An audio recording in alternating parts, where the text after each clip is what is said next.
الحمد للہ رب العالمین والصلاة والسلام على سید الانبیاء والمرسلین نبینا محمد وعلى آلہ واصحابہ اجمعین اما بعد اعوذ باللہ السمیع العلیم من الشیطان الرجیم بسم اللہ الرحمن الرحیم قاتلوہم یعذبہم اللہ بأیدیکم، آپ ان سے جنگ لڑیں، اللہ رب العزت ان کو عذاب دے گا آپ کے ہاتھوں سے، ویخزہم، اور ان کو رسوا کرے گا، وینصرکم علیہم، اور تمہاری مدد کرے گا ان کے خلاف، ویشفی صدور قوم مؤمنین، اور مومنوں کی قوم کے سینوں کو ٹھنڈک پہنچائے گا۔ سامعین حضرات، سورۃ توبہ کی یہ آیت نمبر 14 ہے۔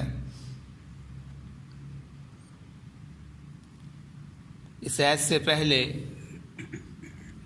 اللہ رب العزت مسلمانوں کو جہاد میں جانے کا جذبہ دلا رہے تھے، ان کو ترغیب دے رہے تھے، ان کو جوش دلا رہے تھے۔ اب اس آیت مبارکہ میں اللہ رب العزت مسلمانوں کو جہاد کرنے کا حکم دے رہے ہیں،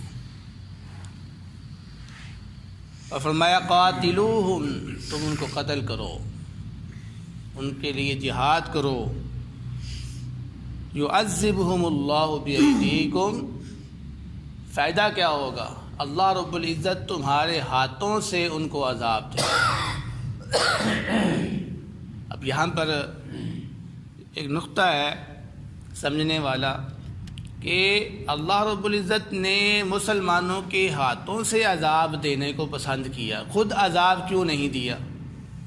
جیسا کہ پہلے درسوں کے اندر یہ بات واضح ہو چکی ہے کہ اللہ رب العزت کا شروع میں یہ انداز تھا کہ آپ اللہ رب العزت جب کسی قوم کو سزا دینا چاہتے تو آسمان سے جو ہے نا عذاب نازل کر دے اور ان کو برباد کر دیتے۔ لیکن موسیٰ علیہ السلام کے اوپر جب تورات نازل ہوئی تو اللہ رب العزت نے اس وقت سے جہاد کو فرض کر دیا تھا۔ تو موسیٰ علیہ السلام کی قوم سے لے کر پھر آخر تک جو ہے نا وہ مسلمانوں کو جہاد کا حکم ہی دیا گیا۔ تو اس کے بعد جتنی بھی قومیں آئی تقریباً اکثر کے اندر یہی معاملہ رہا کہ اللہ رب العزت جہاد کے ذریعے سے ان کفار کو عذاب دیتے تھے، اور ان کا عذاب کیا تھا؟ یعنی ان کو قتل کرا دینا، ان کو رسوا کر دینا، ان کو ذلیل کر دینا، یا ان کو قیدی بنا دینا، ان سے فدیے لینا، یہ مختلف قسم کے عذاب ان کے اوپر اللہ رب العزت پھر مسلمانوں کے ذریعے سے نازل کرتا تھا۔ تو اللہ رب العزت فرما رہے ہیں کہ تم جب جہاد کرو گے تو تمہیں میں اس آیت کے اندر 5 چیزوں کا ذکر کیا ہے، یعنی جب تم جہاد کرو گے تو تمہیں 5 انعامات سے نوازا جائے گا۔ ان میں سے پہلا جو انعام ہے وہ یہی ہے کہ تمہارے ہاتھوں سے اللہ رب العزت ان کو عذاب دے گا۔ جب تمہارے ہاتھوں سے کوئی اللہ رب العزت عذاب دے گا تو آپ کا شرف ہوگا، اس کا مطلب۔ وَيُخْزِئِهِمْ، اور ان کو رسوا کرے گا، یعنی یہ جو سردار بنی بیٹھے ہیں، یہ جو خانہ کعبہ کے متولی بن کے بیٹھے ہوئے ہیں، اپنی بڑی عزت اور شان شوکت بنا کے بیٹھے ہوئے ہیں، اور اسلام میں اس لیے داخل نہیں ہو رہے کہ ہماری سرداری ختم ہو جائے گی، ہماری شان و شوکت ختم ہو جائے گی۔ اللہ رب العزت فرماتے ہیں ان کی تمام عزت، شان و شوکت، سرداری میں مٹی میں ملا دوں گا، ان کو رسوا کر دوں گا، ان کو ذلیل کر دوں گا۔ وَيَنْصُرْكُمْ عَلَيْهِمْ، اور تمہاری مدد کروں گا میں ان کے اوپر، یعنی ان کے خلاف تمہاری میں مدد کروں گا۔ جب اللہ رب العزت مسلمان کی مدد کرے گا تو اس کا مطلب ہے مسلمان پھر غالب ہو جائے گے۔ پہلے کفار غالب ہے تو مدد آنے کے بعد مسلمان غالب ہو جائیں گے۔ وَيَشْفِ صُدُورَ قَوْمٍ مُؤْمِنِينَ، اور مومن قوم کے سینوں کو میں ٹھنڈک پہنچاؤں گا اس سے۔ مطلب کیا ہے اس کا؟ مطلب یہ ہے کہ مکہ کے اندر ابھی تک کچھ ایسے مسلمان موجود تھے جو اپنی مجبوری یا کمزوری کی وجہ سے ہجرت نہیں کر پائے تھے، اور ہجرت نہ کرنے کی وجہ سے کفار لوگ ان پر آئے دن ظلم کرتے رہتے تھے۔ تو یہ جو لوگ تھے یہ بیچارے کمزور تھے، کچھ کر نہیں سکتے تھے۔ مظلوم کیا کر سکتا ہے؟ کمزور بندہ کیا کر سکتا ہے؟ کچھ نہیں کر سکتا، وہ صرف صبر کرتا ہے، ظلم کو برداشت کرتا ہے۔ تو اللہ رب العزت نے فرمایا کہ جب یہ ظالم لوگ اس دنیا میں رسوا ہو جائیں گے، ذلیل ہو جائیں گے، قتل ہو جائیں گے، ختم ہو جائیں گے، تو ان لوگوں کو جن پر ظلم ہوتا رہا ہے ان کے سینوں کو ٹھنڈک پہنچے گی کہ آج مجھے دل کے اندر یہ سکون پہنچا ہے کہ یہ جو ظالم تھا مجھ پہ ظلم کرنے والا، آج اس کا برا حال ہو گیا ہے، مجھے نجات مل گئی ہے اس سے۔ تو اس میں ہر وہ شخص آ جاتا ہے کہ جس پر ظلم کیا جا رہا ہے، خواہ وہ مکہ میں رہنے والے مسلمان ہیں یا وہ بنی خزاعہ جس کا پیچھے ذکر کیا گیا ہے کہ قریش نے قبیلہ بنی بکر کے ساتھ مل کر ان پہ ظلم کیا تھا اور صلح حدیبیہ کا وعدہ توڑ دیا گیا تھا۔ تو آگے فرمایا وَيُذْهِبْ غَيْظَ قُلُوبِهِمْ، اور وہ ان کے دلوں سے غصے کو لے جائے گا۔ اب یہ دیکھا جائے تو دونوں معنی آپس میں ملتے جلتے ہیں، یعنی جب سینے کو ٹھنڈک پہنچے گی تو اس کا مطلب ہے سینے سے غبار نکل گیا، سکون مل گیا۔ لیکن اللہ رب العزت نے پھر دوبارہ اس الفاظ کو ذکر کیا ہے کہ وہ ان کے دلوں سے غصے کو لے جائے گا۔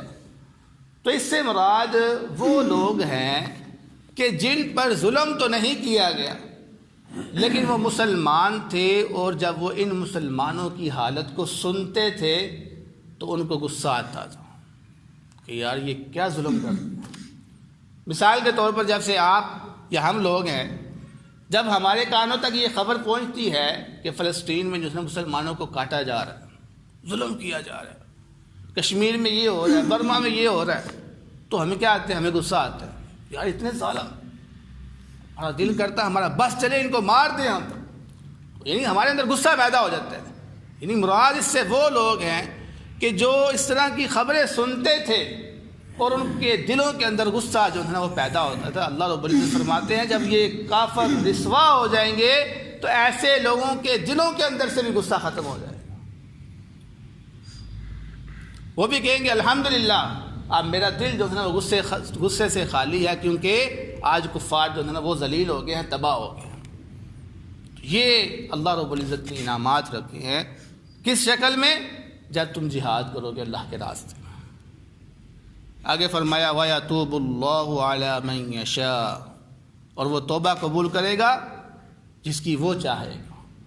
یعنی جب مسلمان غالب آ جائیں گے، مسلمانوں کی حکومت ہوگی، تو پھر جو غالب ہوتا ہے اس کی پیروی کی جاتی ہے، جو غالب ہوتا ہے اس کی پیروی کی جاتی ہے۔ اس وقت پھر جو کفار مسلمان ہونا پسند کریں گے، مسلمان ہونا چاہیں گے، اللہ رب العزت اس کا مسلمان ہونا قبول کریں گے، کیونکہ جو شخص بھی کفر سے مسلمان کی طرف آئے گا وہ اللہ رب العزت سے پہلے توبہ کرے گا کہ اے اللہ میں توبہ مانگتا ہوں، میں تو اس سے توبہ کرتا ہوں اپنی ساری زندگی کی جو پیچھے گزر چکی ہے، میں نے بڑا گناہ کر دیا، اب مجھے سمجھ آ گیا۔